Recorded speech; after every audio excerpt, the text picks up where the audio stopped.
Saludos hermanos, buenas noches. Hoy es domingo 23 de agosto del año 2020. Estamos en la primera iglesia bautista de Balboa y iniciamos nuestro servicio de los domingos de la noche.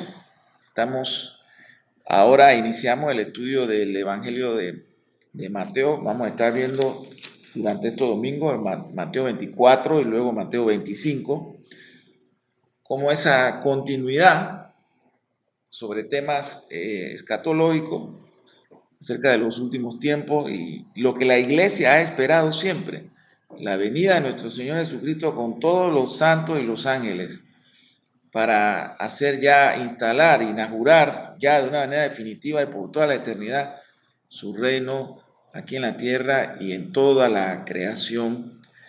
Y eso pues la iglesia, como dice Apocalipsis al final, dice, ven Señor, la iglesia espera ese tiempo. Y cada día que pasa, hermano, nos acercamos más a ese momento tan esperado, tan anhelado. Vamos a estar orando y pasamos de inmediato pues a ir exponiendo así una especie de contexto de estos capítulos de Mateo 24 y 25. Oremos.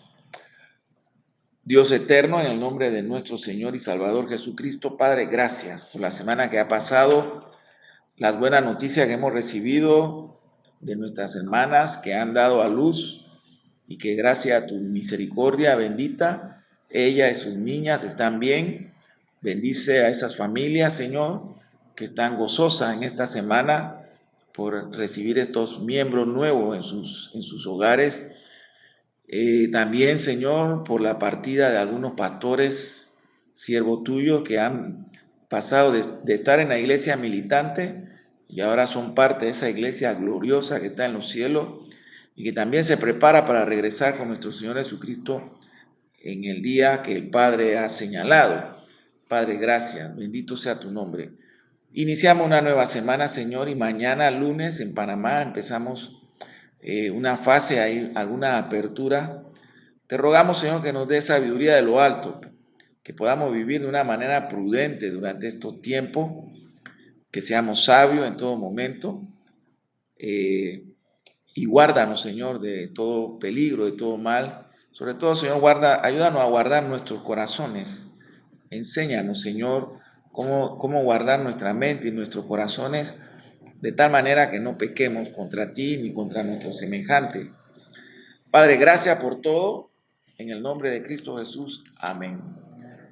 Entonces, hermanos, vamos viendo Mateo 22, con la entrada triunfal de nuestro Señor a la ciudad de Jerusalén, montado sobre un asno, tal cual como fue profetizado, y las multitudes poniendo palmas en el camino y gritando, Hosana, en el nombre del Señor, o bendito el que viene en el nombre del Señor. Un entusiasmo, un gozo grande del Señor en su última semana. Y luego entonces encontramos al Señor expulsando a los comerciantes del templo y citando también las escrituras. El Señor le dice, mi casa será llamada casa de oración, pero ustedes la han convertido en cueva de ladrones. Es la acusación que le hace el Señor a estos comerciantes en el templo. Y hermanos, ¿será diferente hoy? Tristemente la respuesta es no. ¿Cuántos ministerios se han convertido más bien en negocios, en comercios, dirigidos y administrados por ladrones y engañadores, falsos maestros? Jesucristo también, viendo el contexto, antes de entrar en Mateo 24, maldice una higuera que estaba sin fruto. También cuestiona la autoridad de los sacerdotes y los ancianos. Y luego pasa la parábola de los dos hijos, también la de los labradores malvados, la parábola del banquete de bodas. Y luego los fariseos toman consejo entre sí como para sorprender en alguna palabra al Señor y le hacen la pregunta si es justo dar impuesto, pagar impuesto al César. Y el Señor ve la intención en sus corazones. La pregunta es, dinos, pues, ¿qué te parece? ¿Es lícito pagar impuesto al César o no? Una pregunta importante, sí lo es, pero con la mala intención, movido por envidia y por maldad. Jesús, conociendo, dice la Biblia, la maldad de ellos, le dijo: hipócritas, ¿por qué me ponen a pruebas? Y le dice: muéstrenme la moneda que es usada para pagar el impuesto. Y ellos le trajeron un denario. Luego le preguntó Jesús: ¿de quién es esta esfinge y la inscripción en ella? Y ellos respondieron: del César. Entonces él les dijo: den pues al César lo que es de César y a Dios lo que es de Dios. Y todavía esa premisa, ese mandato sigue presente para nosotros, los cristianos. Tenemos que pagar nuestros impuestos, y también tenemos que contribuir económicamente al reino de los cielos aquí en la tierra. Luego los saduceos también le preguntan acerca de la resurrección. También hay el gran mandamiento, que debemos amar al Señor con todas nuestras fuerzas, pero también tenemos que amar a nuestros semejantes de igual manera. Siguen los ataques en el capítulo 23 de Mateo, siguen los ataques de los escribas y fariseos, pero Jesús los exhibe. Y encontramos también en Mateo 23, de los versos 37 al 39, el lamento de Jesucristo por Jerusalén. Jerusalén, Jerusalén, tú que mataste a los profetas y apedreaste a los que te fueron enviados, dice el Señor, ¿cuántas veces quise reunir a tus hijos como la gallina reúne a sus polluelos bajo sus alas, pero se negaron? He aquí, su casa les será dejada desierta. Yo le digo pues que de aquí en adelante no me veréis hasta que digan: bendito el que viene en el nombre de Yahvé, en el nombre de Jehová. Eso lo encontramos al final de Mateo 23. Y luego de esa semana tan agitada, como ya hemos dicho, Jesús va a profetizar la destrucción del templo. Y nos encontramos en este momento iniciando Mateo 24. Y escribe el apóstol de la siguiente manera: Mateo 24, capítulo 1 al 8, vamos a ver en esta noche. Al salir Jesús del templo para marcharse, se acercaron sus discípulos para mostrarle el edificio del templo. Pero él les dijo: he aquí, ¿ven todo esto? De cierto les digo, no quedará aquí piedra sobre piedra que no sea derribada. Y cuando los discípulos del Señor y quienes estaban ahí alrededor escucharon eso, pues deben haber sentido como una especie de puñalada en su conciencia, en sus corazones, sobre todo por su nacionalismo. Recuerden que los judíos son todavía un pueblo muy nacionalista. Ellos, al escuchar esto sobre el templo y viniendo de la palabra de nuestro Señor Jesucristo, quedaron sorprendidos. Estaban intentando, pues, quizás encontrar algo bueno para mostrarle al Señor de toda la historia, la cultura y la religión del pueblo judío. Y qué mejor símbolo o qué mejor para mostrar que el templo. Dice Mateo: se acercaron sus discípulos para mostrarle el edificio del templo, quizá con algo de orgullo nacional, algo de orgullo cultural y social, orgullo religioso, y les muestran el templo. Y el Señor les dice: ven todo esto. Nuevamente estoy en el verso 1 y 2. No quedará aquí piedra sobre piedra que no sea derribada. Y el libro de Juan en Apocalipsis nos dice que habrá cielo nuevo y tierra nueva. Las cosas viejas pasarán y todo será hecho nuevo. Y eso incluye no solamente el templo en Jerusalén, eso incluye nuestro templo de aquí en la primera iglesia Bautista de Balboa y todos los edificios religiosos que existen en la actualidad. Todo eso quedará solamente, ni siquiera piedra, polvo, porque todo será hecho nuevo. Así que ellos quedan con esta palabra del Señor y despiertan esta palabra una gran curiosidad en la mente de los discípulos de Jesucristo. Luego, en el verso 3 dice, Mateo, habiéndose sentado Jesús en el monte de los olivos, recuerden que era un hábito del Señor cuando estaba en Jerusalén, irse al monte de los olivos con sus discípulos, estar a sola con ellos, pero igual eso lo hacía donde estuviera, en Galilea, en Nazaret, donde el Señor estuviera, siempre encontraba un momento luego de estar en el día, ya sea predicando, enseñando o sanando, siempre el Señor encontraba un momento para estar con sus discípulos, porque durante el día se desarrollaban tantas cosas, la enseñanza del Señor, pero también los milagros, que eso despertaba muchas preguntas en sus discípulos, y el Señor tenía la paciencia, el tiempo, para luego estar con ellos a solas y hacerle preguntas, escucharlos y aclararle cualquier tema que pudiera estar inquietando la mente de sus discípulos.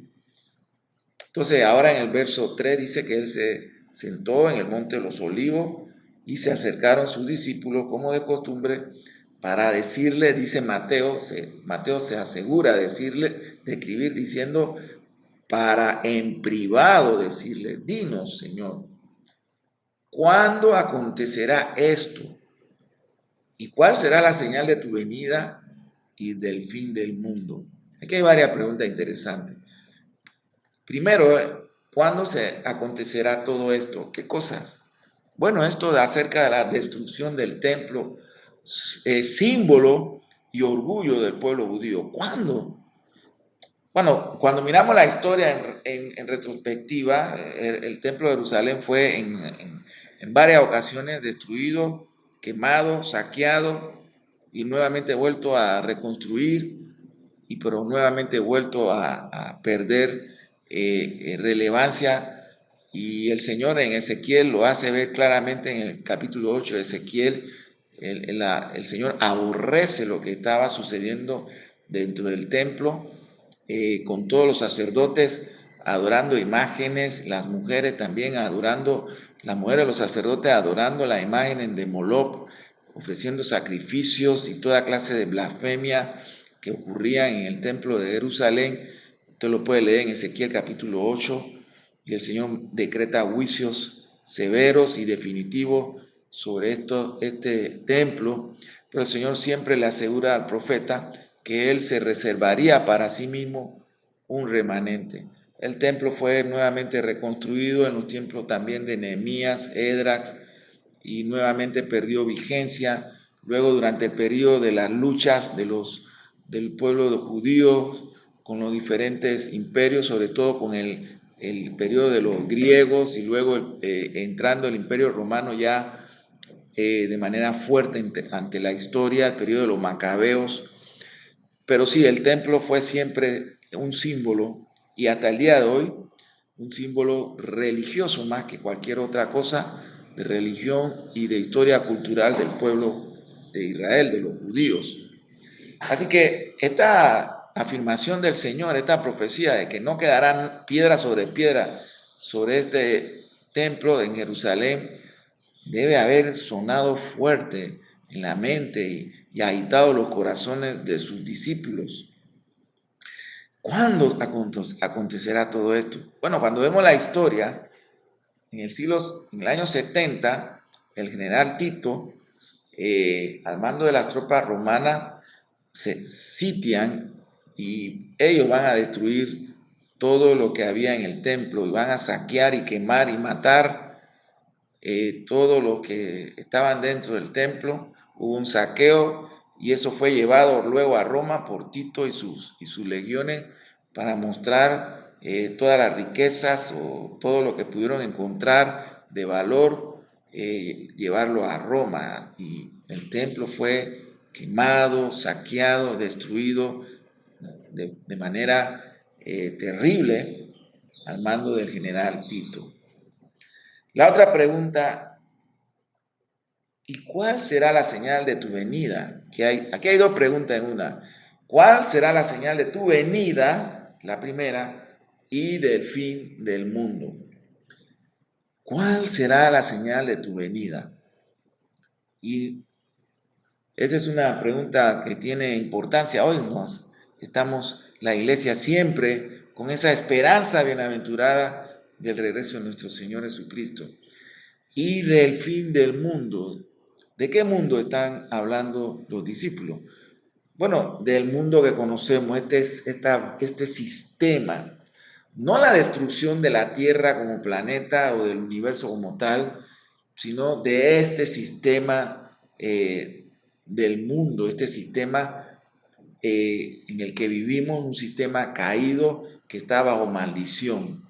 Todas las sociedades, las culturas y los sistemas religiosos, pues todo eso desaparecerá, toda la filosofía del mundo, toda la historia conocida del mundo será destruido, todos los aspectos sociales, antropológicos, culturales, económicos, todos los pensamientos, toda la mentira, porque todos estos sistemas se levantaron sobre premisas falsas y esa premisa pues no pueden resistir la verdad porque surgen de la mente y del corazón de los hombres caídos.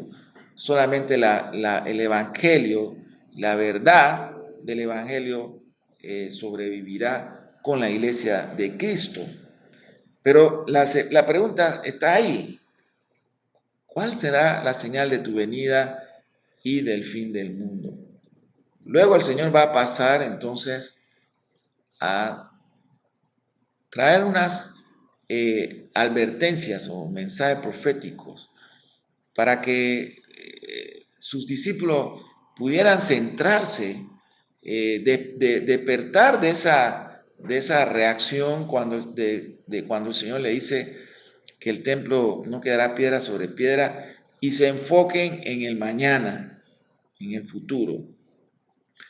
Entonces dice el verso 4, contestándole Jesús digo, cuiden que nadie os engañe. Hermano, este verso es sumamente importante que lo examinemos.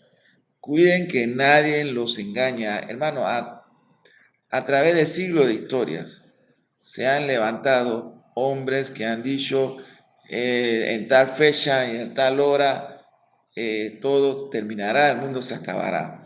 Pero una de las cosas que deben quedar firme es que el día, y el Señor lo enseñó de esa manera, el día y la hora de la venida de Cristo Jesús, el día y la hora, nadie lo sabe.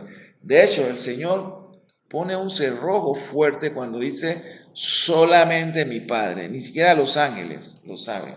Solamente mi Padre sabe el día y la hora. Pero Él va a advertir de cómo serán los tiempos antes de la venida del Señor, lo que va a pasar con la historia de la humanidad. Y una de las cosas con la que él empieza es, cuídense que nadie los engañe. ¿Y qué ha sucedido, hermano? Pues que a través de la historia y en el presente, cuántos falsos predicadores y falsos profetas y maestros se han levantado y se han hasta atrevido a señalar el día y hora, violando de esta manera una enseñanza tan importante que el Señor dejó, que nadie sabe ni el día ni la hora, ni siquiera los ángeles. Verso 5 dice, porque vendrán muchos en mi nombre, diciendo yo soy un ungido, y engañarán a muchos. Y cuando vemos hacia atrás y vemos la historia, ha sucedido exactamente así. Muchos engañadores y muchos llamándose ungidos han engañado a otros. Ahora con los medios de comunicación y las redes sociales, que uno ve tantos videos que se suben de predicadores, algunos hombres temerosos, pero también, hermano, tenemos que decir algunos falsos profetas que tienen medios económicos y por esos medios económicos tienen la oportunidad de contar con todos estos sistemas de comunicación y de redes sociales. ¿Cuántos falsos profetas sin escrúpulo predicando y enseñando un falso evangelio, asumiendo autoridad de apóstoles, de ungidos, y la multitud que le cree y lo sigue, y esas multitudes son tan pecadoras y tan malvadas como lo son ellos mismos, esos falsos apóstoles y falsos maestros. Ellos no tienen excusa, es que nadie tiene excusa. Y el Señor dice, vendrán muchos en mi nombre diciendo yo soy ungido y engañarán a muchos. Sí, engañarán a muchos, pero esos muchos que son engañados son tan culpables y malvados como sus propios engañadores. Luego en el verso 6 el Señor dice, entonces escucharán de calamidades y noticias de guerras. Miren que no sean turbados, porque y esto es importante, porque esto es necesario que todo esto acontezca. Y mire cómo termina ese verso 6, pero no es el fin todavía. Y volviendo, tenemos que ver siempre la historia, calamidades, noticias de guerras, enfermedades, pandemias que han azotado a la humanidad, han diezmado a la población mundial, hambrunas, plagas y sobre todo guerras, guerras y más guerras. Solamente en los últimos 120 años hemos visto 2 guerras mundiales con millones de muertos, aparte de las guerras regionales que también han dejado otra cantidad de millones de muertos, revoluciones, caos social, golpe de estados que han dejado muchas víctimas, muchas muertes, bombas atómicas en Hiroshima y Nagasaki, como ya hemos dicho en otras ocasiones, genocidios, matanzas enteras, como los turcos con el exterminio del pueblo armenio. Y hermano, este genocidio de 1918, porque más o menos esas fechas que hicieron los turcos contra el pueblo armenio, que cobró casi más de 1,5 millones, algunos dicen que más, casi los 2 millones de muertos por causa del genocidio de los turcos. Hasta el día de hoy, ni siquiera las Naciones Unidas han querido condenarla, pero están los registros históricos que hablan de esta barbarie, de esta matanza, de este genocidio turco contra el pueblo armenio y sobre todo contra la comunidad cristiana, crucificando mujeres cristianas desnudas en cruces. Hicieron barbaridad. Las Naciones Unidas no han querido condenar esto. Todo esto aconteció y la Primera y Segunda Guerra Mundial, el genocidio judío, gitano también y otras culturas y razas, el genocidio del pueblo japonés contra China, pero el mismo genocidio de China contra su pueblo chino que costó la vida aproximadamente de 30, algunos dicen hasta de 50 millones de chinos, sobre todo en las áreas rurales, muertos intencionalmente, condenados a morir de hambre, como hizo también Stanley con el pueblo ucraniano, donde murieron aproximadamente 10 millones de ucranianos de hambre, una hambruna intencional del Partido Comunista de la Unión Soviética bajo el dictador Joseph Stalin.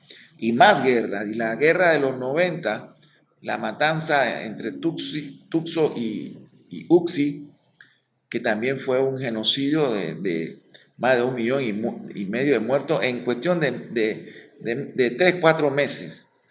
En la Europa Oriental también hubo matanzas y genocidios que hasta hoy en día todavía algunos casos están siendo ventilados en la Corte Internacional de la Haya.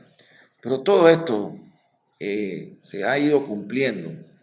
Y el Señor dice, pero no es el fin todavía, porque se levantarán nación contra nación y reino contra reino, y en distintos lugares, mire lo que dice, habrá hambre, plagas y terremotos.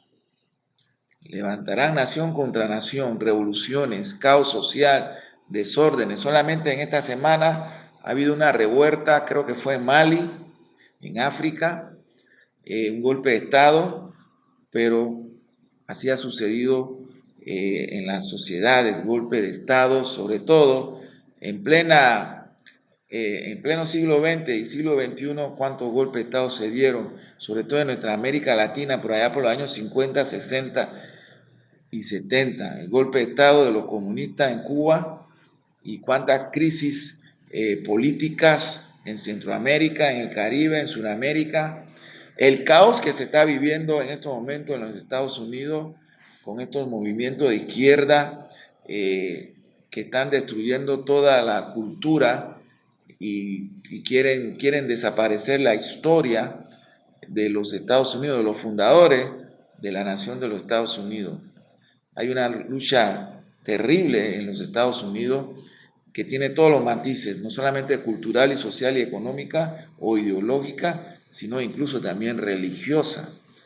Así que el Señor dice más en el verso 7, porque se levantará nación contra nación, reino contra reino, y en distintos lugares habrá hambre. Ya hemos hablado de hambruna, pero ha habido mucha hambruna. Ahora mismo en nuestros días, la plaga de langosta en África ha dejado muchas cosechas destruidas, hay hambre, plagas. Bueno, hablando de plaga, hermano, tenemos 5 meses, más de 5 meses de confinamiento mundial a causa del coronavirus. Como se dice, para muestra un botón, esta plaga que ha cobrado en Panamá, ya estamos acercándonos, creo que a los 2.000 personas que han fallecido y un poco más de 80.000 contagios, según los números que da la autoridad de salud. Plagas y dice terremotos, y los terremotos han estado presentes y en los últimos 100 años ha habido una intensidad sísmica. Recientemente ha habido muchos temblores en Alaska, en California, en Indonesia también, en África también ha habido terremotos y aquí en América Central lo hemos sentido recientemente. Pero el Señor recuerde lo que dice, que todavía no es el fin. Todas estas cosas iban a estar dando, íbamos a estar viéndolo y viviéndolo, pero aún no es el fin. Dice el verso 7, porque se levantarán nación contra nación y reino contra reino, revoluciones, golpes de estados, y en distintos lugares habrá hambre, plagas y terremotos. Y luego el verso 8, nos vamos a detener aquí en esta noche, el Señor dice, pero todas estas cosas serán el principio de dolores. En el verso 6, él dice, pero no es el fin todavía. Y ahora al final del verso 8 dice que serán el principio de dolores. Dolores de parto, como dolores de parto. La humanidad ha vivido así. ¿Cómo estamos hoy, hermanos? Estamos aterrados, en muchas millones de personas aterradas con lo que escuchan de los gobiernos y de las autoridades de salud en sus países. Usted recuerda que solamente, hermano, hace 5 o 6 meses, en el mes de febrero y en abril, toda la propaganda de terror que se escuchaban todos los días en los medios de comunicación aquí en Panamá por parte de tanto de la presidencia de este país como de la autoridad de salud, más que educar al país sobre el tema del contagio del coronavirus, lo que nosotros escuchábamos, hermano, era una campaña de terror.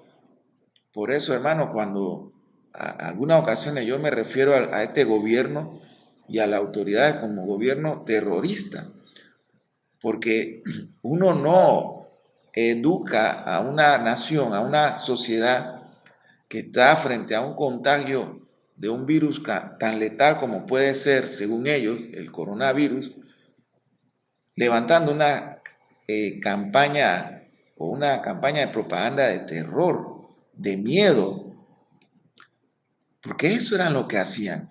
Hermano, no se puede confundir la campaña o la propaganda de miedo con educación. Educación es otra cosa, hermano. Pero aquí las autoridades quisieron, quiero pensar, proteger a la sociedad panameña, pero lo hicieron con una campaña de miedo y de terror. Y nos encerraron parte de marzo, abril y mayo con una campaña de terror. Luego en junio, que hicieron la apertura de la segunda fase, que nada más duró unos 5 días, según ellos los números de contagios se dispararon y los muertos también, los que fallecían por día a causa del coronavirus, y nos confinaron de junio hasta la fecha.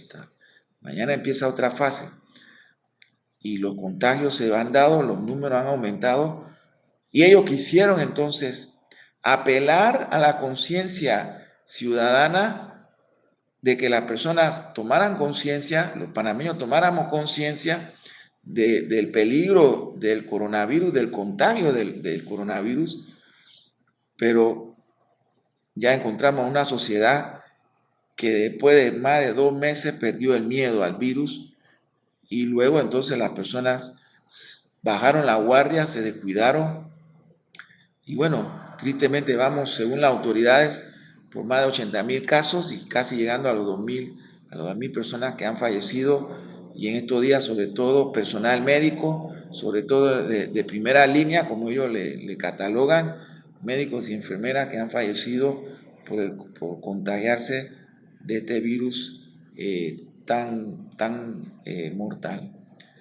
Y estamos aquí, hermanos, tal cual como el Señor nos lo fue anunciando y que quedó registrado en Mateo, en los primeros versos de Mateo capítulo 24, acerca de cómo serán los fines. Pero hay dos premisas importantes que ya mencioné. Al final del capítulo 6, donde el Señor dice, pero no es el fin todavía. Y luego en el verso 8, donde dice que todas estas cosas, guerras, plagas y enfermedades y revoluciones y muertes y naciones contra naciones, levantándose reino contra reino, serían el principio de dolores.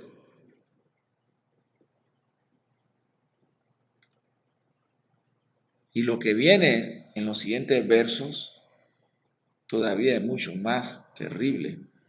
Bueno, a través de los siglos de historia cristiana, la humanidad se ha visto envuelta en todo esto. Pero hay algo que tenemos que decir para terminar en esta noche. Tiene que ver con la iglesia de Jesucristo, el pueblo de Dios. El pueblo de Dios ha estado presente en medio de todo esto porque estamos aquí en la tierra, somos la iglesia militante, pero también nosotros hemos sido auxilio y socorro a este mundo en desesperación, no solamente con el precioso mensaje del Evangelio que trae paz y bálsamo a los corazones que sufren, sino que también hemos estado en la primera línea en los momentos de socorrer a quienes sufren por causa de todos estos males que son el fruto de un mundo caído, la iglesia de nuestro Señor Jesucristo. Y en estos días ha sido así. Hemos seguido haciendo esta noble misión de socorrer a los que sufren, llorar con los que lloran, orar con aquellos que están de duelo, de luto por sus familiares que han fallecido, o aquellos que han perdido trabajos y enfrentan pues la situación difícil de encontrarse sin su trabajo, sin recursos económicos para enfrentar las necesidades básicas del día a día. A través de la historia la iglesia ha estado presente. Sin miedo, la iglesia ha salido a socorrer a los enfermos en medio de plagas mortales. Los cristianos hemos estado ahí, muchos han muerto, pero qué manera de morir honrando y glorificando a Dios, porque el Señor nos manda a amar a nuestros semejantes, no solamente a los que son de la familia de la fe, sino a aquellos que todavía están alejados de Dios, también tenemos que socorrerlo. Y quizás en ir a socorrerlo, podemos perder la salud, incluso la vida. Pero todo eso el cristiano debe estar dispuesto a enfrentarlo y a vivirlo, porque de esa manera honramos y glorificamos el nombre de Dios. Y en medio de todo esto, hermano, elevamos nuestra mirada al cielo con gratitud, pero también con esperanza de que la venida del Señor, la venida de nuestro Rey, de nuestro Señor y Salvador y Rey, de nuestro Redentor y Capitán, Jesucristo, cada día está más cerca, cerca para que el reino de Cristo se inaugure de una manera solemne, poderosa, y este reino es eterno, nunca tendrá fin. Así que, hermanos, nosotros miramos hacia adelante y puesta la mirada en Cristo y fortalecido en la fe que es en Cristo Jesús, miramos con esperanza y con ánimo y afirmamos el pie hacia adelante, la iglesia del Señor, a nuestro encuentro con Cristo Jesús. Bendito sea el nombre del Señor. Así que, amado hermano, estamos haciendo la introducción de este tema tan buscado y estudiado por la iglesia siempre, estos tiempos finales y nuestro encuentro con Cristo Jesús. Y veremos más adelante también al apóstol Pablo y a otros apóstoles en el Nuevo Testamento haciendo aporte a la iglesia sobre estos acontecimientos y la venida de nuestro Señor, como dice Pablo, en un abrir y cerrar de ojo, que es un tema de consuelo, pero también de edificación y de ánimo para todo creyente del Señor.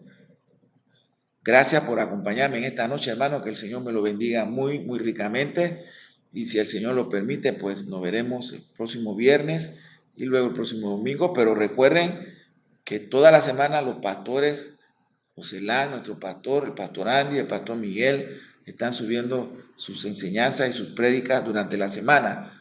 Así que, hermanos en Balboa y nuestros hermanos que también nos siguen en YouTube, recuerden, pues todos los días la iglesia de Balboa está subiendo prédicas y también enseñanzas para que podamos escucharla. Que Dios me lo bendiga muy ricamente. Vamos a tener una oración y terminamos en esta noche. Padre, gracias por tu bendita palabra y nuestra mirada, Señor, puesta en ti y nuestra esperanza también, Señor. Nos regocijamos saber que cada momento, Señor, que pasa nos acerca más a nuestro final encuentro contigo, Señor. Padre, gracias por esta salvación tan grande que nos has dado en Cristo Jesús. Amén.